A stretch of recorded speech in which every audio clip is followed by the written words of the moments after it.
So welcome everyone, my name is Nathalie and welcome to the launch of MWAH Heal. I'm waiting for a couple of people to join me here and I've got a couple of setups here so that I can be live on different platforms, so I might be looking into different directions.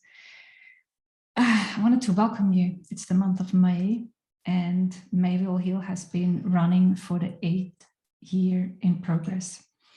And it's a month of creative healing after loss. And this year it's called A New Beginning because I want to include everyone that has experienced a loss, for any kind of loss. In the past, it has been specifically or geared at grieving parents, grieving mothers in specific. And that's why it was also during the month of May, because a lot of countries around the world celebrate Mother's Day. And that is quite an obvious trigger. So the community of grieving parents or grieving mothers specifically has brought this or has put this event together in 2015. And if you want to read more about the history, you are welcome to go and have a look at the Grieving Parents website. It's grievingparents.net, or my own website, nathaliehimmelrich.com, and you can find out more about the history. But let me show you a little bit about the different ways in which you can partake. So if you're looking for the place where lots of the content is sitting, that is actually a course platform, and the whole content is for free for the month of May. So you're welcome to access all the resources that I've put together, all the prompts, the different ways in which the prompts are structured this year, and I'm going to take you through that. And you can also share there via the comments.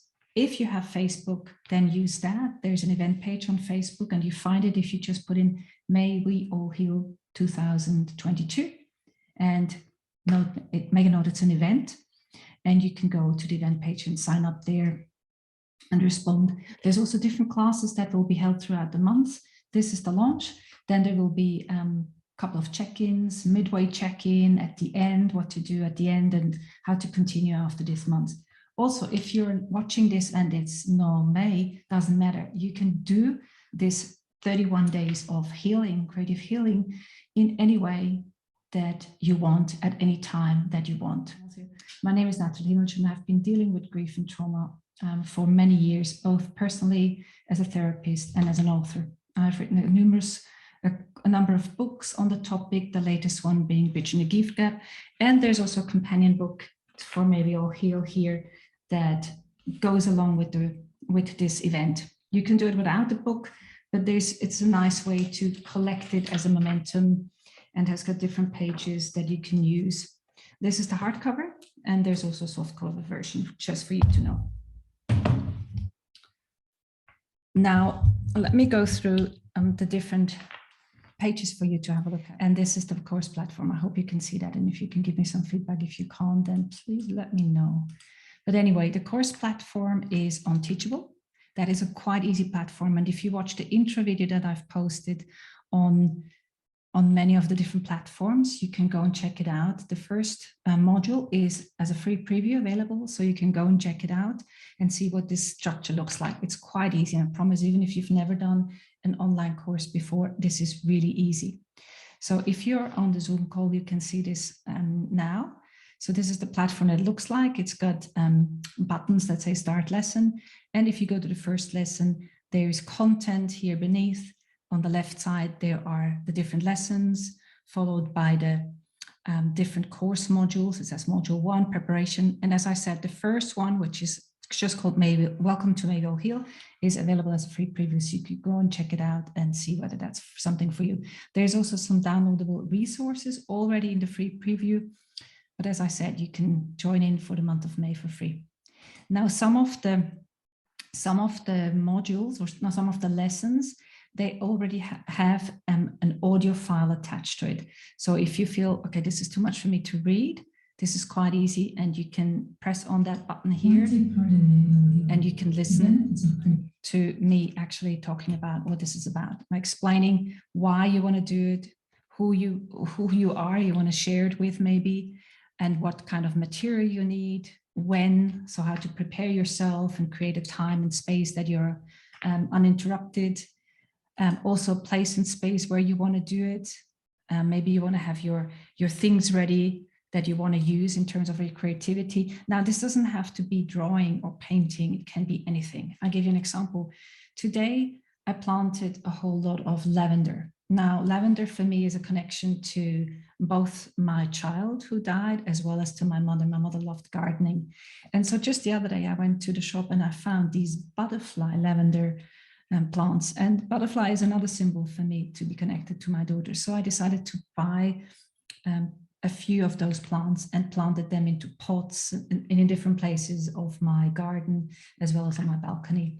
It can be anything that you want it to be. So be creative in the way that you want to use and express the time, to spend the time with the loved one, and to spend also watching inwards and being attentive to what it makes you feel, what comes up in terms of your thoughts. So at the same time as being active or being creatively active, you also want to sense into what's going on for you. Then module 2, there's a lot of links and resources. There's a downloadable overview. There is 6 different sets of prompts, and they are structured in a way that you have a whole lot of prompts that come with how to. I'll make an example: how to start fresh, how to take a breath, how to manage triggers. These are just like prompts, sort of lead-in topics in which you can go and do an activity or be creative or even just write about it. Another topic theme is where to. An example is where to say no, where to say yes, where to go slow, where to avoid the topic altogether. The next topic is when to. There's also different prompts with that, whom to. And then there's a couple of prompts starting with my grief and a couple of prompts starting from my trauma. And then I made a list of different feelings and emotions that you might experience during trauma and grief. And you can pick them as well as prompts to investigate into what those feelings mean to you when they come, how you deal with them, how you self-care when you are, for example, in a sense of guilt around something that happened. And then there's also examples of grief triggers. Then I also have a resource called Grief Reactions on a Physical, Emotional, Mental, and Spiritual Level. That's a really good and important part, and I'll show you that for those on the Zoom call.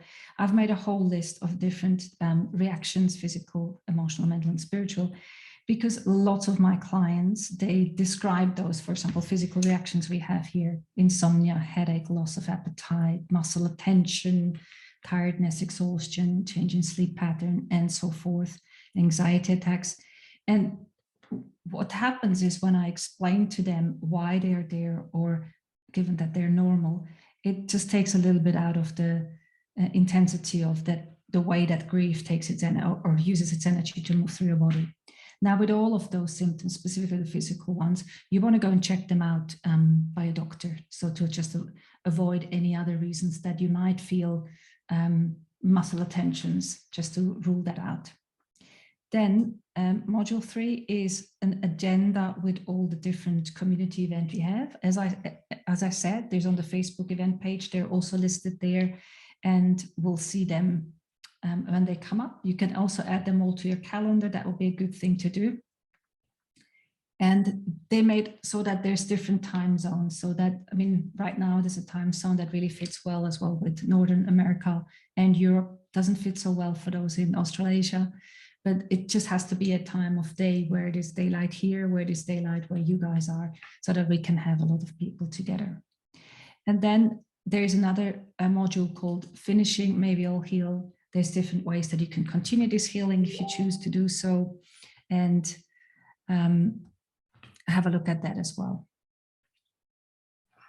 So if you have any questions, ask them below and I will come back to you. Also, there's on the event page, there's a chat, messenger chat, and you hear that beeping. You can also ask questions, and there's other people here to support you. For those of you who are grieving the loss of a child, there's also the peer support group called Maybe I'll Heal, and you're welcome to join there. There's a whole group of people, over 2,500 by the latest counts I have in mind, where people support each other. And I have seen numerous people not just supporting one another, but gaining insights and and relief from what they're experiencing. Just recently, a new client of mine described how beneficial it was to talk to someone that she found in that group who experienced something quite similar to her. So that's quite an important part.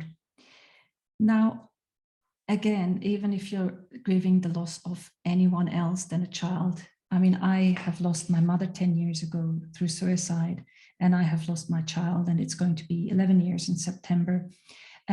But no matter the person you have lost, you're welcome to join here and express your grief. We want to be inclusive for all the different kind of losses, whether that is a loss through death, a loss through separation, anything is welcome here. And many losses are often also traumatic. And this is why I have now included trauma into that. And I give you some more insights on the traumatic aspect of it, or what trauma is, in some of those in-between checkups that we have. So there's one, I think, on the 5th of May, and then there's one on the 15th of May, just a couple of check-in times for you to go on and see other people. Now, I encourage you, but it's optional, to share your thoughts and feelings.